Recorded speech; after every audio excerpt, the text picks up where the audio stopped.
Hey everybody, Movie Reviewer Next Door here, and I'm back with another video.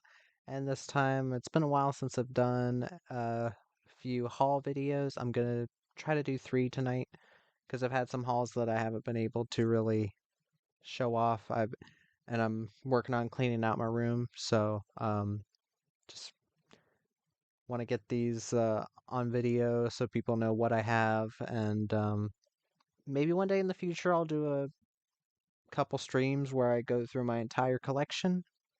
Maybe that could be a fun idea. Even though I have them on Letterboxd, you can go to my Letterboxd account and see the lists of the films that I have. But still, I can do this.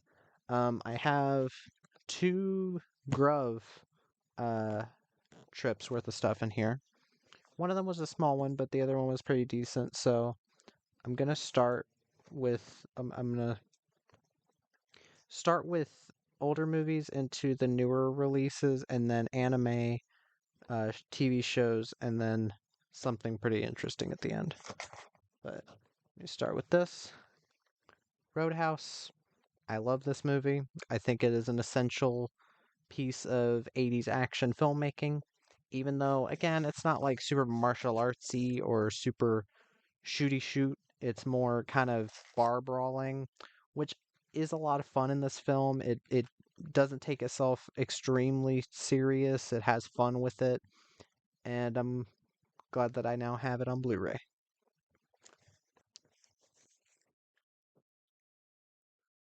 Gettysburg Director's Cut.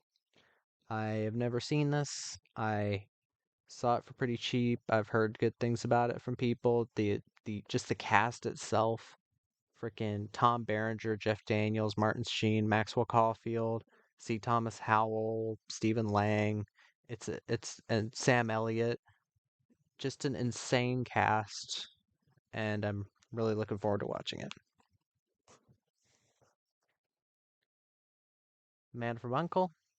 This is a Guy Ritchie film. I've heard good things about this. I've also heard that Henry Cavill is kind of in the running to play the next James Bond, and I guess when I watch this, I'll see if he could be good in that role.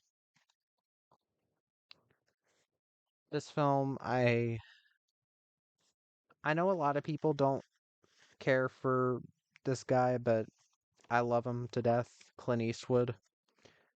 One of his newer movies, The Mule.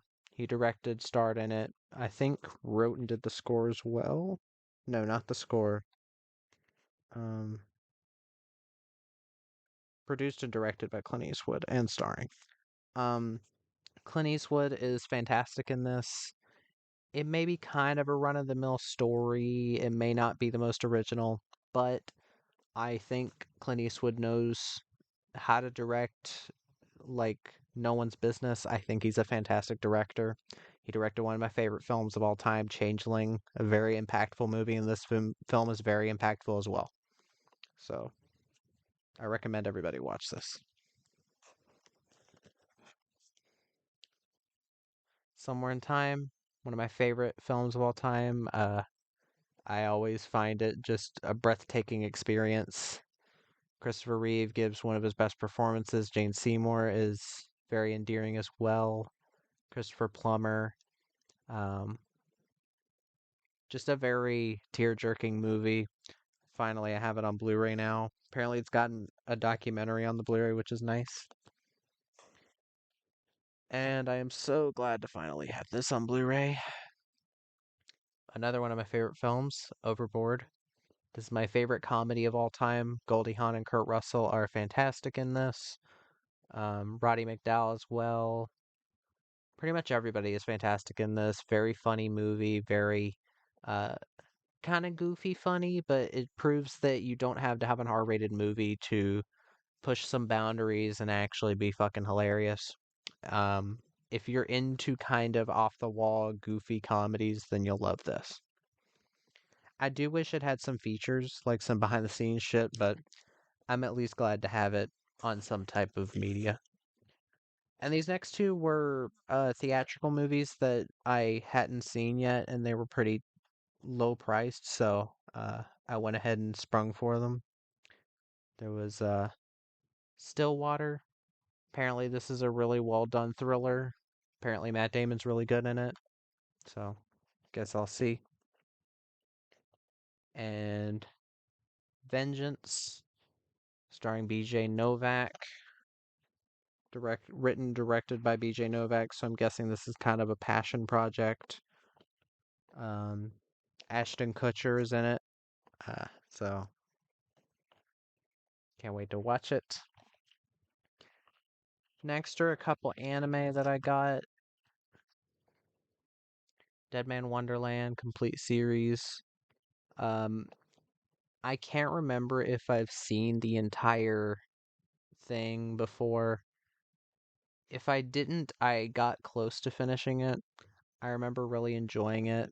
I know it's a pretty divisive series, um, like on enjoyability wise, but I remember liking the animation. I remember thinking that it was kind of edgy, but in the right way, where it didn't feel like that was all there was to it. There was some genuine heart at times, and yeah, I like the main character. Yeah, Dead Man Wonderland. And the other anime I got was Death Note, and hot take. I remember when I first saw Death Note, I loved the show up until a certain character died, and then I remembered hating the ending. Just in case anybody was curious what I thought of it, because a lot of people seem to really love this series, and after that certain character, and if you know the show, you know which character I'm talking about dies, the show kind of just falters quite a bit. And I remember liking the movie, the Netflix movie. So, but yeah, um, I could try watching this again. Here are a couple TV miniseries. V: The Final Battle. I have not seen V yet. I have it right over there. Um, and I will watch it at some point, but this is the conclusion to that, and something to watch with my mom. And another thing to watch with my mom that uh, apparently this is like the only way you can watch it is Thornbirds with Richard Chamberlain, Rachel Ward, Gene Simmons, uh, Ken Howard, Mare Winningham, Piper Laurie, Brian Brown, Christopher Plummer, Barbara Stanwyck, tons of very well-known people. Music by Henry Mancini. Can't wait to watch it. And the little surprise is that I got some Pokemon because I don't have any of the series on DVD. And from what I hear, the Blu-rays of the Indigo League series look like shit, so I got the DVDs because they weren't that terribly priced. But Pokemon Indigo League, there you go. All 78. And I know as a bit of a Pokemon nerd, I do know that they're missing episodes. These are all of the episodes that were broadcast in America, as far as I know. It does say all 78 episodes, but it means the 78 episodes released in America. Maybe someday I'll look for Japanese copies, but those are not dubbed, and I do prefer dub for anime for the most part.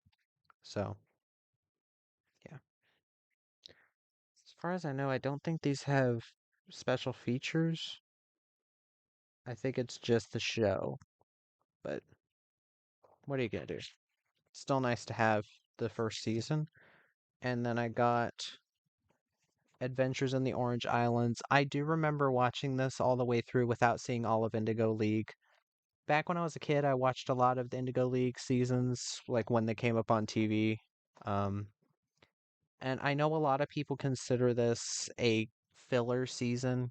I remember not hating the season. I remember enjoying it as a kid and even as an adult. I used to have the DVD, but then I like sold it or something because I was like, nah, there's no way I'm never ever getting all of the Pokemon DVDs. But yeah, glad to have it back. It was like $10, so I was like, sure. And I and Pokemon the Johto Journeys, which is the third season. Um, and yeah, I didn't get all of the Johto show. I know that there's like Johto Journeys and like Master Quest and there's a ton of different seasons and different parts to each season. So I only got the first one because it is that these are still like not as expensive as they used to be. This was about 15 bucks and I wasn't trying to go too crazy, but yeah, it's still got I think 4 discs. Yeah,